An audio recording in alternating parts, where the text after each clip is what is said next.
Sige po, isang magandang umaga po sa ating lahat. So, last 2 weeks po, mga kapatid, pinag-usapan po natin yung dalawang banta sa mabuting balita at yun po yung moralism as well as yung antinomianism. And today, we will proceed po sa panibagong topic which for me is according po sa mga article na nabasa ko, sabi po nila, it is the topic that is most often neglected at ito po yung union with Christ. And that is why ang title po ng ating pag-uusapan ngayon is What It Means to Be in Christ. Kaya po, ito po yung title natin because I want us to understand and realize kung ano po bang ibig sabihin kapag nababasa nyo sa Bible yung mga salita o mga phrases na in Christ.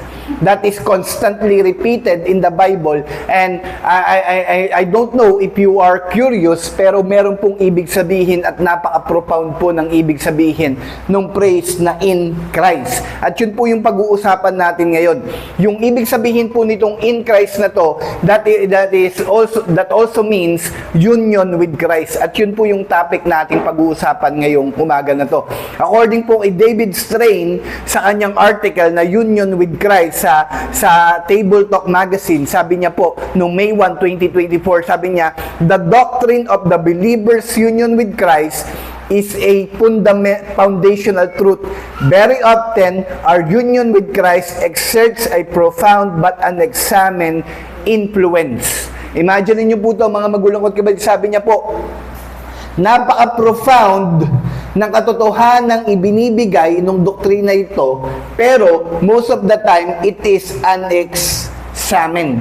O ibig sabihin, madalas po hindi ito napag-aaralan. And this is why, this morning, mga magulang ko't kapatid, napakaganda po, we are so privileged as well as thankful sa biyaya Panginoon, kasi this morning, we will be able to try to examine kung ano po ba yung profound truths na ibinibigay nitong doktrina na ito. So let us start. Una po nating tanong, ano po ba, bakit nga po ba importante yung topic na ito? Bakit importante itong union with Christ? And again, sabi po ni David Strain sa kanya pa ring article, the same article, sabi niya po doon, a brief survey of the New Testament will quickly reveal the importance of the idea of union with Christ. This idea is given special emphasis in the writings of Paul, as one finds the apostle describing virtually every aspect of Christian privilege and experience as in Christ or in Him. So sabi po ni David Strain, isa sa dahilan kung bakit importante itong topic na union with Christ is because pagka sinurvey mo lang o iniscan mo lang yung salita ng Diyos, you will quickly realize and even notice na napakaraming beses po yung inulit-ulit ni Pablo sa kanyang mga sinulat. Hindi niya lang basta-basta inulit, he gave emphasis to it. And according to David Strain, he gave special emphasis to it. Binigyan po ng napakahalagang diin ni Pablo itong topic na ito. Na sabi ni Pablo, mga magulang ko at kapatid, yung every aspect na mga pribilehiyo as well as mga karanasan natin bilang Kristiyano ay matatagpuan lang natin o nararanasan lang natin dahil po sa katotohanan ito, union with Christ. And from this, what David Strain is trying to say is, we can say na ang dahilan kung bakit importante ang topic na to is because isa itong topic na madalas nababanggit sa salita ng Diyos. Isa po yan sa dahilan kung bakit napakahalaga ng topic na ito. Madalas kasi itong nababanggit sa salita ng Diyos. At kung ikaw ay isang individual na minamahal mo yung salita ng Diyos, gusto mong matutunan ng salita ng Diyos, then most especially, you have to realize what this meant. Kasi nga po, mga magulang ko at kapatid, paulit-ulit siyang sinasabi sa Biblia. Alam niyo po, sa Biblia, kapag paulit-ulit nasasabi ang isang bagay, ibig sabihin yan, that is important. In short, kaya importante ito ay dahil ito ay doktrina na nanggaling sa salita ng Diyos. And I agree, most of the people will say na hindi naman na merong mga doktrina na galing sa tao. I agree, meron po talaga na mga katuruan na nanggaling mula sa tao. But this time around, this union with Christ, it is a topic, it is a teaching, it is a doctrine na nagmula po mismo sa salita ng Diyos. And that is why mahalaga ito. But for the sake of our series, mga magulang ko't kapatid, dahil ang series po na pinag-uusapan natin ay yung gospel at yung household ng Panginoon. For the sake of this series, I want us to realize that the importance of union with Christ is, mga magulang ko't kapatid, is because yung topic na to ay sinasagot yung isang napakahalagang tanong. At yung tanong na yon, mga magulang ko't kapatid, ay ito: kung ang gospel ay hindi moralistic as well as antinomian, then paano nakakaapekto sa pagbabago ng isang individual ang mabuting balita? Ibig sabihin, paano tayo naapektuhan ng mabuting balita? That is the question na sinasagot nitong topic na ito. At yung sagot nga po doon, yung topic na ito, union with Christ. With that being said, tingnan po muna natin kung ano po ang ibig sabihin nitong union with Christ. Let us first look at the definition of this doctrine. Sabi po ni Greg R. Allison sa kanyang libro, sabi niya po, ang union with Christ daw po, ang ibig sabihin daw po nito is in regard to the application of salvation, the mighty work of God to join His people in eternal covenant with the Son, who accomplished their salvation. Through union, believers are identified with Christ's death, burial, resurrection, and ascension. And God communicate all His blessings of salvation, grace, regeneration, redemption, eternal life, justification, sanctification, and glorification. Christ dwells in those with whom He is united, and they in turn dwell in Him. Union with Christ is vividly expressed and confirmed in baptism and celebrated and fostered through Lord's Supper. So in essence, mga magulang ko't kapatid, ang sinasabi po dito ni Greg R. Allison is this: yung union with Christ daw po, in order for us to fully understand it, kailangan po natin makita na meron po siyang direct connection sa ating kaligtasan. So yung ating kaligtasan, yung kaligtasan po ng isang individual, kasama yung union with Christ, magkakonekta po yan. Ibig sabihin, pag ikaw ay pag ikaw ay naligtas, ibig sabihin, ikaw ay kaisa na ni Kristo. Yun po yung ibig sabihin yan. At pansin niyo po, sabi niya, yung union with Christ daw po, ito daw po yung ibig sabihin yan. It is the mighty work of God to join His people in eternal covenant with His Son. Ang union with Christ daw po, ito daw po yung kilos o gawa ng Diyos na pag-isahin yung isang tao sa kanyang anak na si Jesus. Paano niya pinag-isa? Saan niya pinag-isa? Pinag-isa niya sa magitan ng ng burial, death, and resurrection, as well as ascension. Lahat daw po yan, nung namatay si Kristo, kapag ikaw ay nanampalataya, pag ikaw ay united with Christ, na para bang nung namatay si Kristo, na namatay siya na para sa'yo, o namatay siya na in behalf of you. Paano ba sa Tagalog yun? Para bang nire-representa ka niya.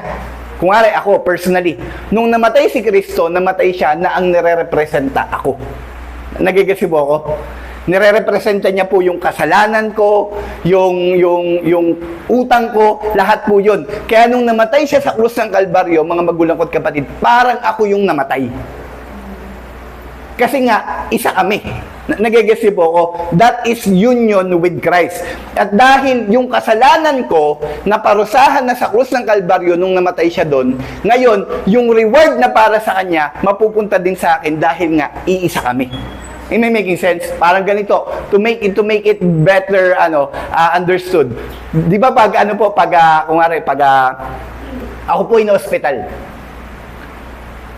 Ang gagamitin, wag na po pala ako, ayoko kasi hospital. Nung si Kikit po na hospital, mga magulang ko't kapatid, wala siyang PhilHealth. Pero dahil siya ay anak ni Rich Ann, may PhilHealth siya, nagbe-benefit siya doon sa bagay na binayaran ni Rich Ann. Bakit po? Kasi nga, iisa silang pamilya. Nagigesi po ako, mag-ina sila. At ganun po yung union with Christ. In order for us to fully understand kung ano po yung nangyari sa atin nung niligtas tayo ng Panginoon, ginamit ni Pablo yung imahe ng pakikipag-isa. And that is union with Christ. Ibig sabihin, mga magulang ko't kapatid, ang point na binibigay dito ni Greg R. Allison is this: ang union with Christ ay ang gawa ng Diyos na pag-isahin ang mga mananampalataya kay Kristo upang sila ay makabahagi sa kung sino siya, sa natapos niyang ginawa at sa lahat ng biyayang dulot nito.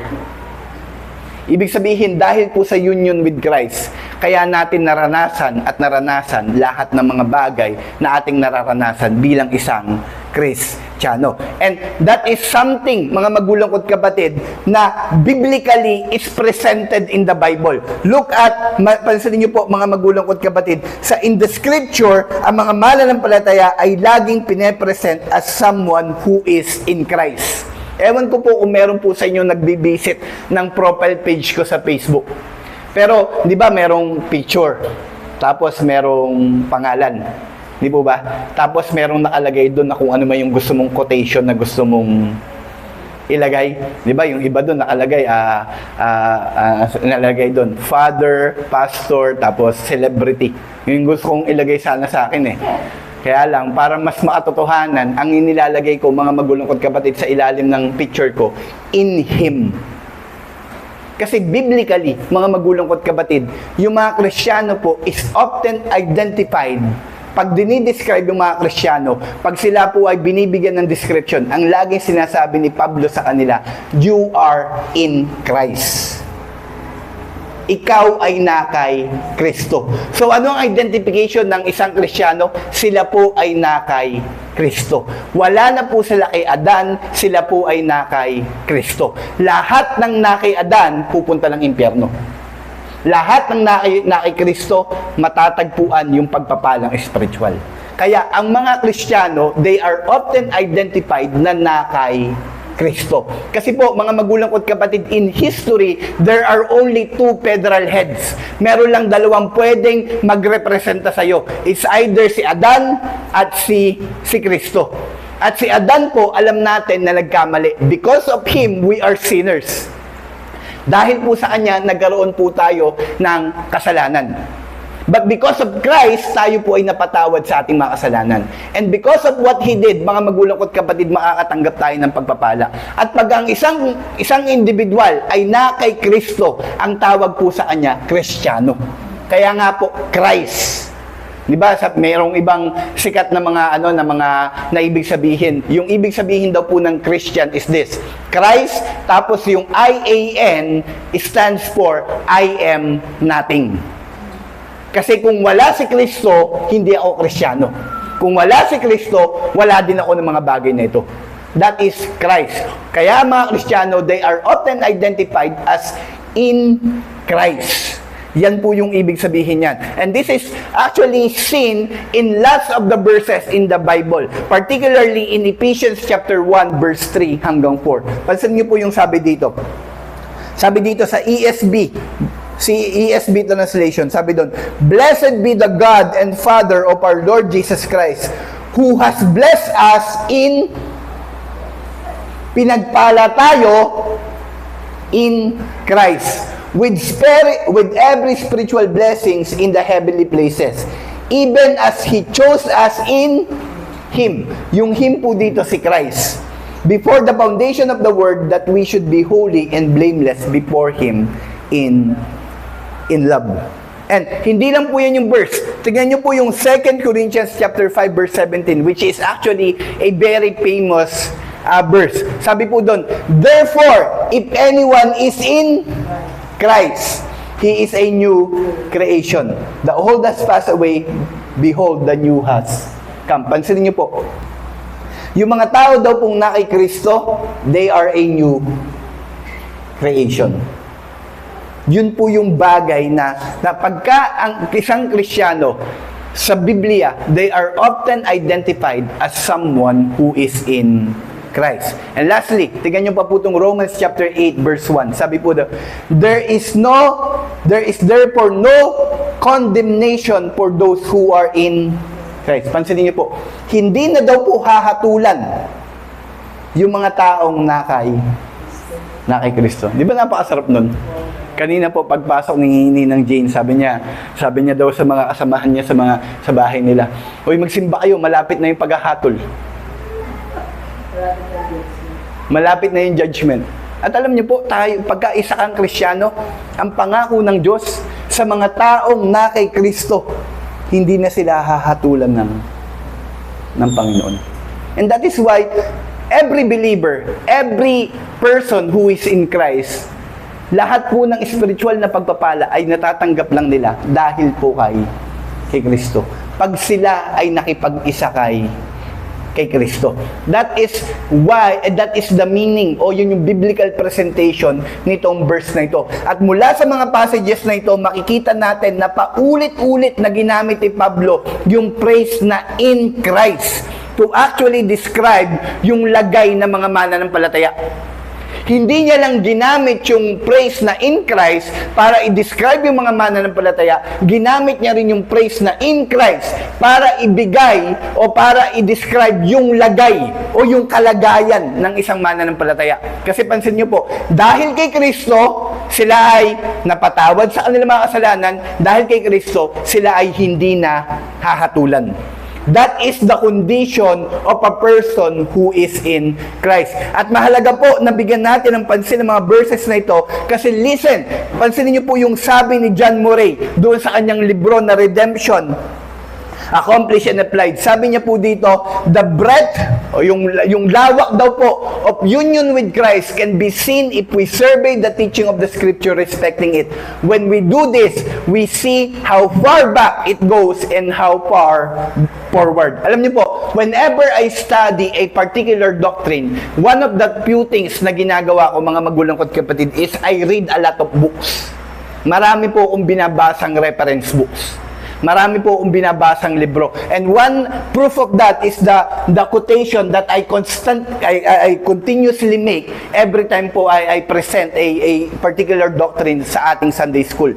Now, sabi po ni John Murray sa kanyang libro na dito, sabi niya, kung gusto mo talagang maintindihan yung doktrina na union with Christ, huwag kang magsettle sa mga libro na yan, kundi magsettle ka sa Biblia. Bakit daw po? Kasi ang sabi niya, yung breadth daw po nito, o yung lalim daw po nito, yung lawak ng katotohanan ito, ay matatagpuan sa Biblia.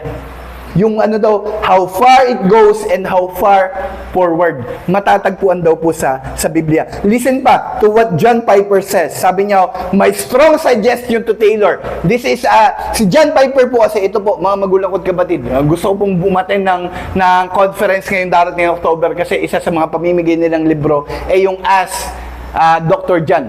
Ask John Piper. Si John Piper po, mga magulang ko at kapatid, lagi po siyang nag-e-entertain ng mga tanong ng mga tao sa kanya. At meron pong isang tao sa kanya na nagtanong, ang pangalan po ay Taylor. Tinanong po ni Taylor, anong ibig sabihin ng union with Christ? At alam niyo pong sagot niya, sabi niya dito, my strong suggestion to Taylor and everybody else is that if you must choose, and you don't have to, but just say you must choose between reading a book on union with Christ or studying your Bible on union with Christ, then set aside the time that you would have spent on that book and use your research feature in your Bible program on your computer. The point he is making is this. Sobrang lawak na mga katotohanan ng ibinibigay ng salita ng Diyos patungkol sa doktrina nito that you no longer need to consult any other book about this. Kasi napakalawak, napaka-profound ng itinuturo ng Panginoon patungkol po sa doktrina na ito. Kaya nga po, mga magulang at kapatid, doon pa lang po sa mga verses na ating binasa, doon pa lang makikita na natin na kapag ikaw ay nakay Kristo, meron ka ng magandang kalagayan. That is the thing that Paul is trying to point out to the people who will read his letter.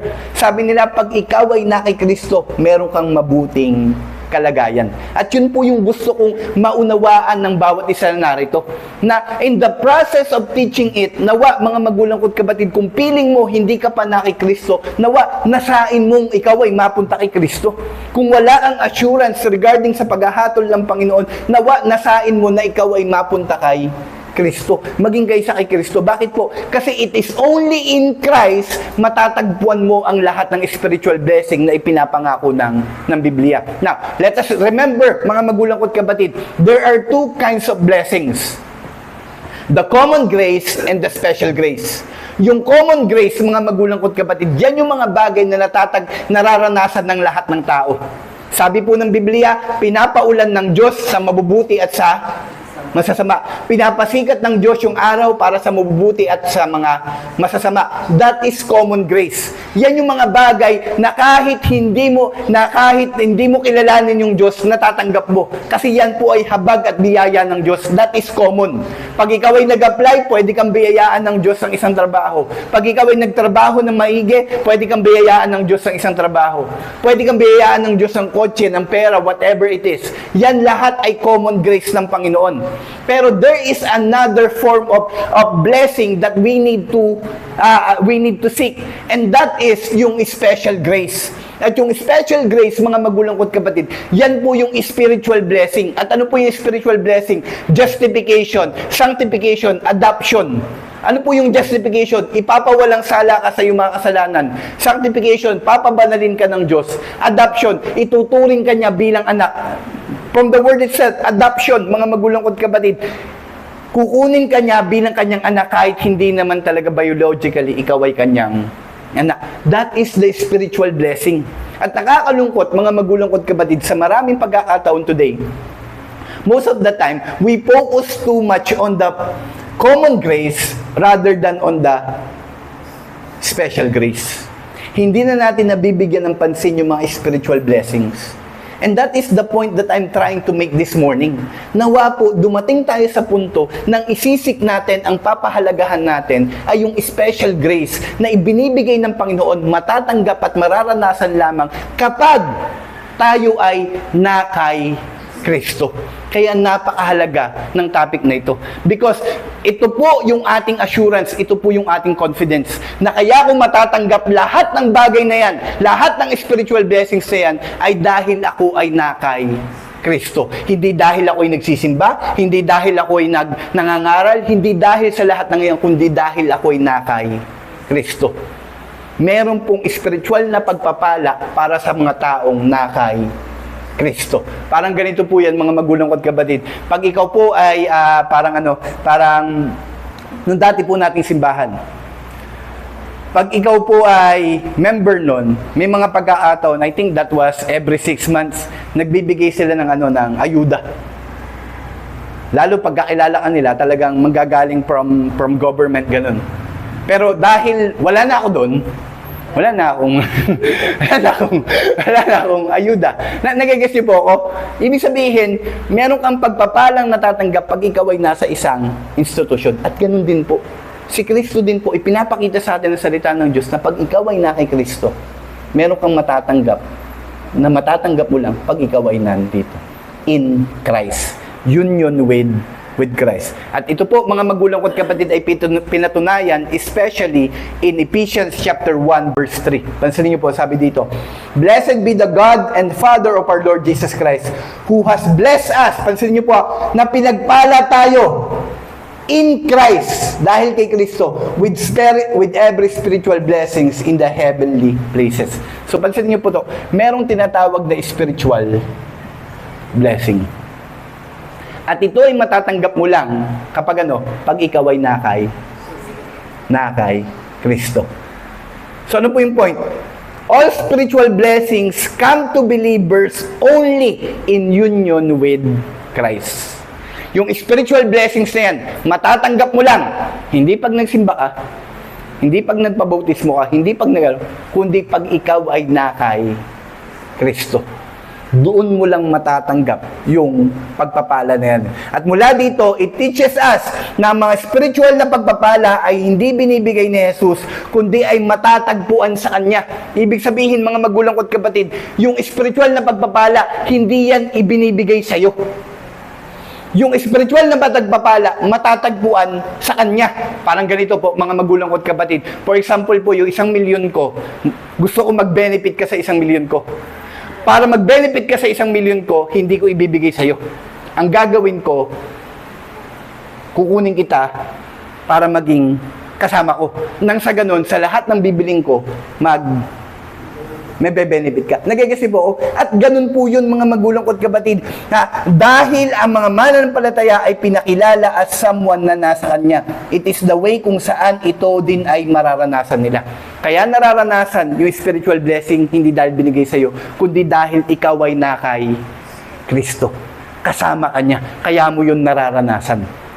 So in short, it tells us na ang mga mananampalataya ay hindi lamang basta nakatanggap ng spiritual na pagpapala, bagkus ito ay kanilang natanggap dahil sila ay nakay Kristo. Nakuha mo yon dahil ikaw ay nakay kay Kristo. Sabi po ni John Piper sa kanyang article na What is Union with Christ? Sabi niya, no saving good, no eternal good, no God-exalting good, no soul-satisfying good comes to us except as we are connected to Christ. Kapag tayo daw po ay konektado lang kay Kristo, doon lang natin mararanasan yung mga spiritual na pagpapalang ito. So, the question is this, ano yung mga spiritual na pagpapala na tinutukoy na ating makukuha kapag tayo ay kaisa ni Kristo? What are the spiritual blessings we receive through union with Christ? And kauna-unahan na po dyan, mga magulang ko at kapatid, is justification. Ano po yung justification? Sa Tagalog, ikaw ay pinawalang sala. Ibig sabihin, may sala ka, pero pinawalang sala. You are justified. Madalas po nagagamit sa ating panahon ngayon ito, kung sinesave mo yung sarili mo, nagja-justify ka pa eh. Gina-justify mo pa yung kasalanan mo. Kasi anong ginagawa mo? Para bang pinagmumukha mo na wala kang ginawang mali.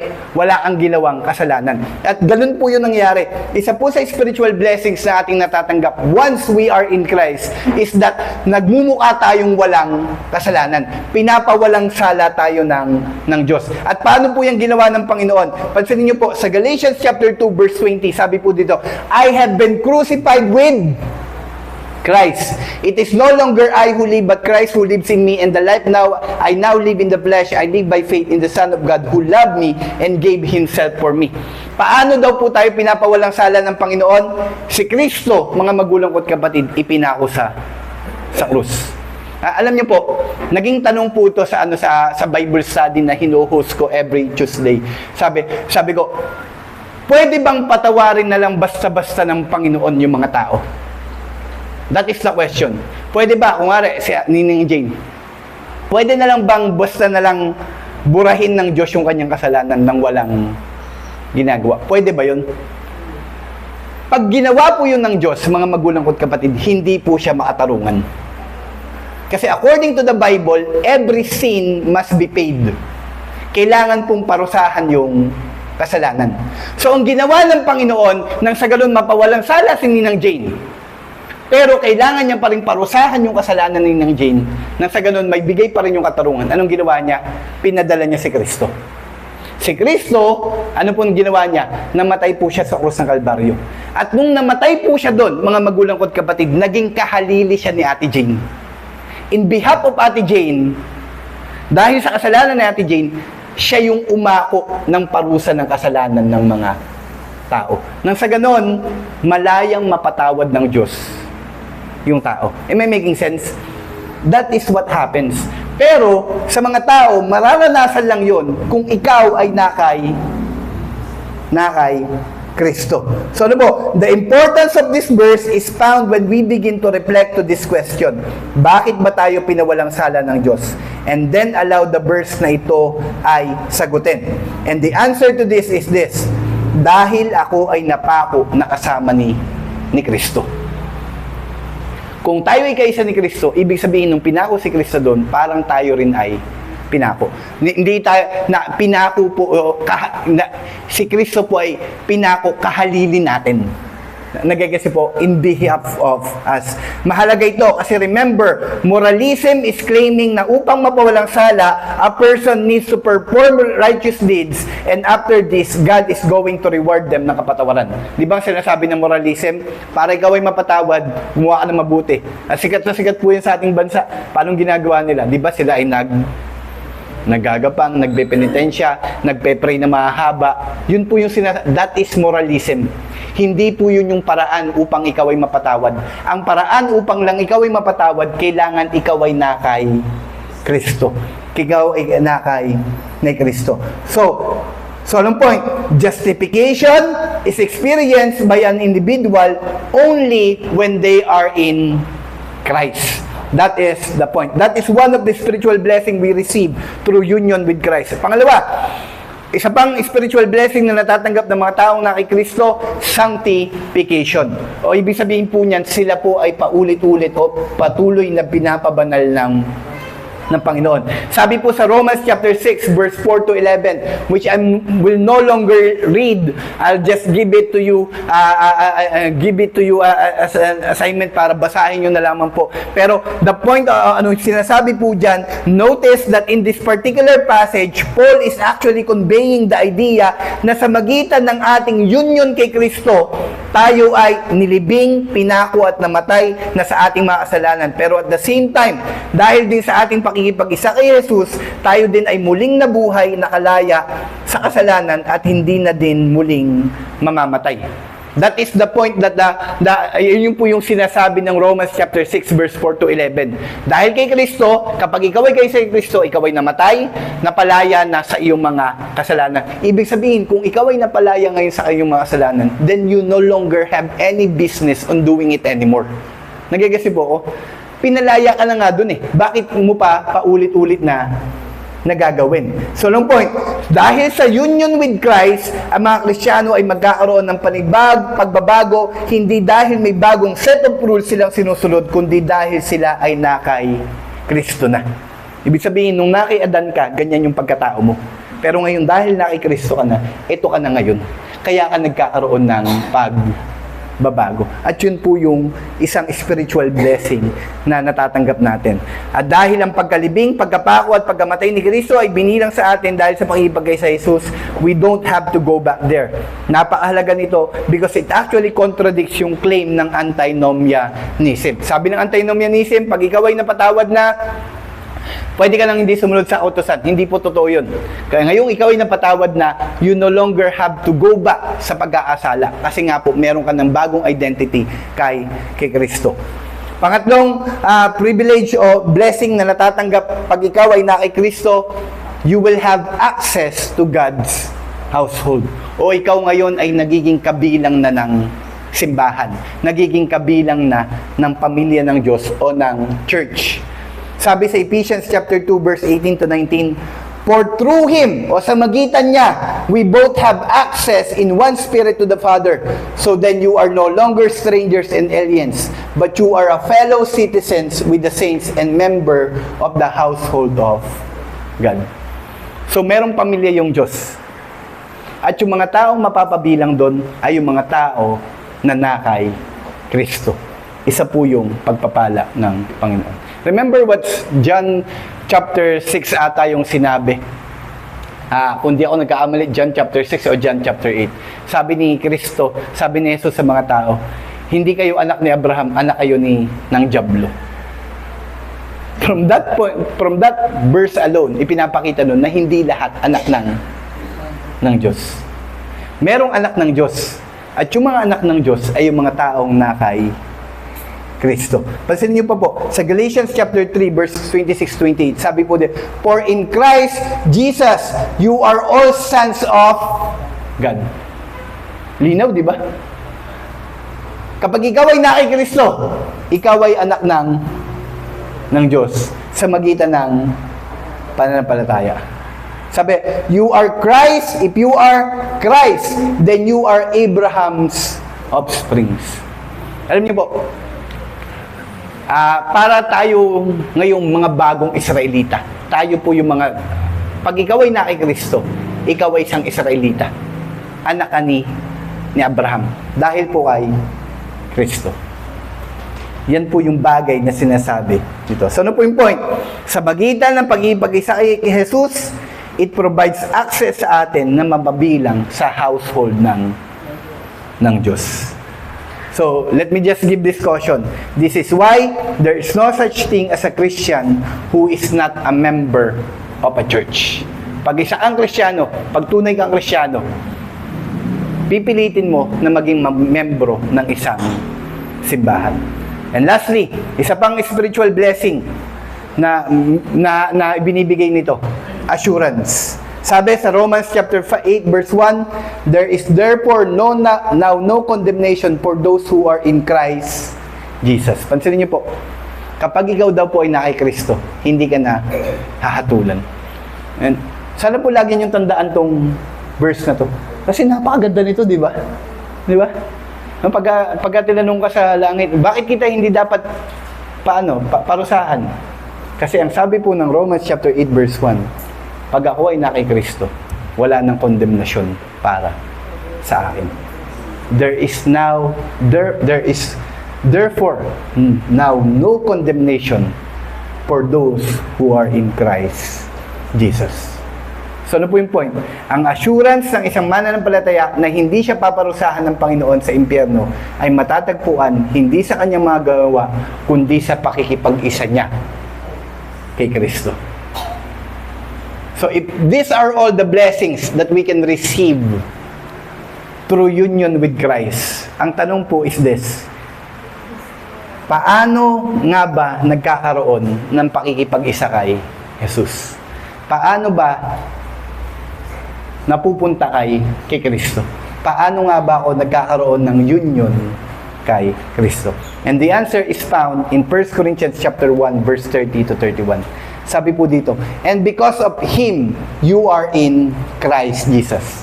Yung Him po dito, mga magulang ko't kapatid, yung Diyos. So pwede nating paraphrase, and because of God, you are in Christ Jesus.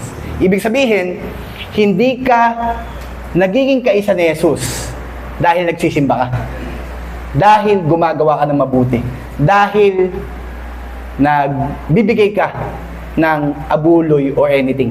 Hindi yun yung paraan kung paano ikaw ay nagiging kaisa ni Kristo. Ang paraan, ang dahilan para ikaw ay nagiging kaisa ni Kristo ay dahil sa Diyos.